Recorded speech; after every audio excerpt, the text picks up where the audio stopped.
ቪክቶር በር የተገጠመለት ባለ 3 መኝታ 107 ካሬ ሜትር ስፋት ያለው ቤት ይዤላችሁ መጥቻለሁ። በኢንቴሪየር ዲዛይን የተሰራ 3ቱ መኝታ ቤት ቁም ሳጥን ካቢኔት የተገጠመለት በጣም እጅግ ግሩምና ድንቅ የሆነ ቤት። ሻወር ሽንት ቤቱ እንደ አዲስ ሴራሚክ ተደርጎ ሙቅና ቀዝቃዛ የተገጠመለት፣ ሳሎኑ ፈረስ የሚያስጋልብ እንደዚህ ሰፋ ለቀቅ ያለ ሻወር ሽንት ቤቱ ራሱ ግሩምና ድንቅ የሆነ ቤት ነው።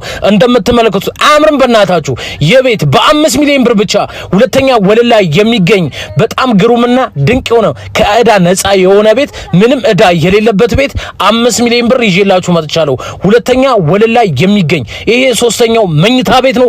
ግሩምና ድንቅ የሆነ ቤት ነው።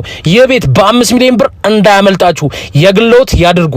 ሳሎኑ ራሱ እንደዚህ ፈረስ የሚያስጋልብ፣ ኪችኑ ራሱ በጣም ግሩምና ድንቅ ከመሆኑ የተነሳ ሰፊ ኪችን እናቶቻችን ራሱ ይመቻቸዋል። ይሄ ቤት ራሱ ካዩት በጣም ግሩምና ድንቅ የሆነ ቤት ነው። የቤት ካርታ አለው፣ ከዕዳ ነፃ ነው፣ ምንም ዕዳ የለበትም። የግሎ ያድርጉ በ5 ሚሊዮን ብር ብቻ። አብርሃም ደላላው ነኝ፣ ይደውሉልኝ። አመሰግናለሁ። ባይ ባይ።